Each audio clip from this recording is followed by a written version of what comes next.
Buenos días, profesora. Buenos días, compañeros. Estamos muy complacidas de compartir con ustedes un tema tan interesante que lleva por título La naturaleza humana y la persona.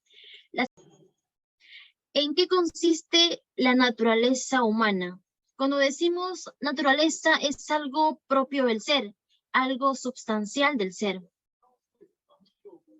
Tenemos a Aristóteles. Encontramos en Aristóteles una concepción naturalista moderada de la naturaleza humana. Aristóteles sostuvo que la naturaleza humana se caracteriza por atributos únicos, en particular la necesidad de socializar y la capacidad de razonar. El ser humano es animal, pero un animal superior al resto de ellos. Su naturaleza animal se integra en su diferencia. Dos rasgos propios del hombre: tenemos lo racional y lo político. A través de la racionalidad, el hombre puede argumentar, puede abstraer, puede pensar, puede decidir o hablar. En lo político es propio y natural el asociarse y constituir la ciudad. Ortega y Gasset es un filósofo que afirma que es erróneo hablar de naturaleza humana, pues el hombre en lugar de naturaleza tiene historia. Jesús Mosterín, para este autor, la totalidad de nuestras características ancladas en el genoma humano constituye la naturaleza humana. En esta línea, pues, no sigue la teoría evolucionista. La afirmación de naturaleza humana se vio reforzada en el pensamiento cristiano medieval. En esta misma línea voy a citar al renacentista Pico de la Mirándola, para quien, pues no, en este autor, Dios había creado al ser humano fuera de las leyes naturales que determinan al resto de las criaturas para que constituyen su naturaleza. Asimismo tenemos, entonces, ¿en qué consiste la naturaleza humana? La naturaleza humana a menudo se considera que abarca lo que es el ser humano e incluso la esencia de la humanidad.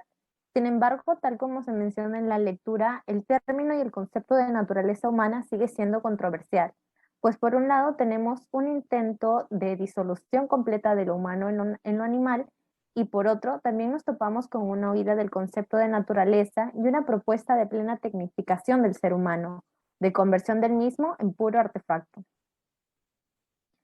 Algunos autores mencionan que en el ser humano no existe naturaleza humana, a menos que esta naturaleza sea considerada como una capacidad diferente al animal. Otros autores mencionan que si hay algo de natural en el ser humano, no es en el sentido vegetal, mineral o animal, sino en el sentido de que lo natural en él es el cambio, la historia y la transformación. Bien, el concepto de naturaleza humana a menudo ha generado que se justifiquen ciertas deslealtades en contra del ser humano. Un ejemplo de ello: los nativos del lugar eran diferentes a los conquistadores que provenían de otro, y estos fueron llamados naturales o aborígenes, porque las razas presentaron algunas diferencias morfológicas y rudimentarias. Fueron asimiladas a diferentes naturalezas dentro de la especie humana. A pesar de que los españoles consideraban a los indígenas como animales porque creían que no tenía racionalidad, sabemos hoy en día que aún así ellos seguían siendo seres humanos. De este modo existía un orden natural, y cambiar ese orden era un pecado contra lo que ya estaba establecido de un modo definitivo. Eran razas distintas, sexos distintos, posiciones sociales distintas. Estaban establecidas dentro de un orden que supuestamente era natural y que debía conservarse de modo permanente. Otra cita importante que hemos destacado es: una vez que el ser humano pasa a ser, sin más, parte de la naturaleza, se puede pensar que pasa también a disposición de la intervención técnica, como lo están ya otras zonas de lo natural.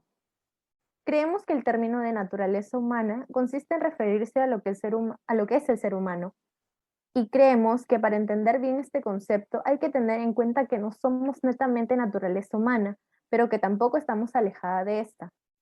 Más bien creemos que parte de nuestra naturaleza humana es lo que nos hace diferentes a los animales, y en este caso es nuestra racionalidad.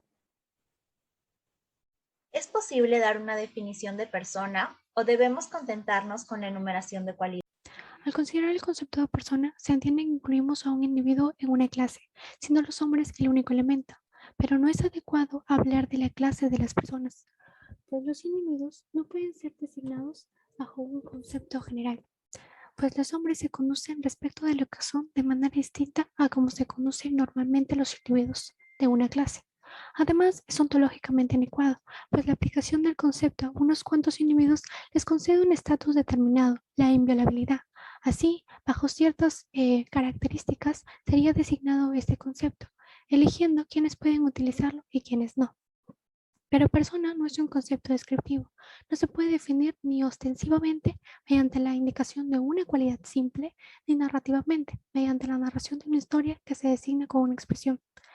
En ese sentido, el primer inicio del concepto de persona aparece con Platón, quien aborda y afirma que libre es el sabio, pues solo él hace lo que quiere y además no lo hace casualmente, sino por él mismo el fundamento de su acción. Las personas son individuos, pero no en el sentido de que sean casos de algo general, sino como los respectivos individuos que son de modo individual y exclusivo de lo general mismo. No son partes de una totalidad abarcante, sino totalidades en relación con las cuales todo es parte. Asimismo, podemos abordar el concepto de persona desde una concepción latina, que nos da una característica del concepto de persona actual, el momento de la no identidad. Pues es interesante mencionar que persona no designaba en primero al que se esconde detrás del rol y hace posible la interpretación, sino el rol mismo. Lo que se esconde tras él se llama naturaleza, y esta naturaleza es lo último, en el sentido fáctico y en sentido normativo. Persona sería algo secundario, una segunda identidad, más débil que la primera. Así como afirma Séneca, nadie puede quejarse de representar un papel, pues lo ficticio se integra pronto en su naturaleza. Lo interesante es que los conceptos y los usos de la palabra en la antigüedad coinciden en que persona tienen en común al referirse al hombre y el no calificar al hombre como ejemplar de una especie o como caso de un concepto, sino como portador de un rol social en el más amplio sentido. Tras ese rol se halla siempre una naturaleza humana. Así como dice Santo Tomás de Aquino, las personas son individuos que existen per ser y tienen dominio de sus propias acciones. Sus acciones no resultan simplemente de su naturaleza, no solo actúan como en las demás cosas, sino que obran por sí mismas, son libres. En el concepto de persona, es cierto que los individuos pueden conducirse respecto de su naturaleza, pueden apropiarse en libertad de las leyes de su esencia o de generarla. Como seres pensantes, no se nombran solo como miembros pertenecientes a una especie, sino individuos que existen en una naturaleza semejante, es decir, existen como personas, y no basta solamente una enumeración de cualidades. Todo individuo es único en su especie. Como consecuencia del giro personalista, el sujeto anónimo racional ha logrado transformarse en una persona singular e irrepetible, convirtiendo así a un qué con naturaleza humana en un quién personal irreductible. Tenemos la estructura tridimensional de la persona. Santo Tomás constituye este paradigma a través de su descripción del alma como forma sustancial. Sin embargo, existe la duda de si logró su objetivo plenamente, ya que con este concepto existe un dualismo que teóricamente se trata de evitar. Al resultar complejo afrontar aquello en relación con la subjetividad, se dispone de una estructura antropológica más sofisticada, permitiendo así un análisis más detallado y completo de conceptos de orden psíquico, emocional, vivencial, entre otros. Tenemos la afectividad y subjetividad. La afectividad se representa generalmente como un rasgo desestabilizador, con la capacidad de acelerar la acción intelectual y volativa de la persona. Sin embargo, se busca eliminar esta visión a partir de que la originalidad de la afectividad nos permite entenderla como vivencia de por sí.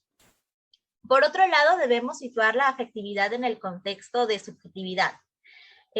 La subjetividad es una realidad objetiva y consecuentemente toda filosofía realista debe dar cuenta de ella si es que se quiere hacer honor a su nombre. También tenemos la interpersonalidad. La persona debe darse a través de relaciones, para que de esta manera pueda construirse a sí mismo en un proceso pedagógico que convierte la salida de sí en un enriquecimiento y fortalecimiento de la propia identidad, mediante la fórmula de la constitución del yo a través del tú, remarcando la importancia decisiva del otro en la constitución de la identidad de la persona. El personalismo destaca el amor como elemento orientador de la afectividad humana y como acción temática decisiva que da sentido a la vida dentro de las relaciones interpersonales. Una vida humana que se diera sin amor, en la que alguien no hubiese sido querido o no hubiese podido querer, sería ciertamente una vida inhumana y radicalmente incompleta. Por último, tenemos la corporeidad. No existe cuerpo sin persona. La unidad corpóreo-psíquico-espiritual permite a la persona manifestarse como persona a través de su propio cuerpo. Bien, conclusiones.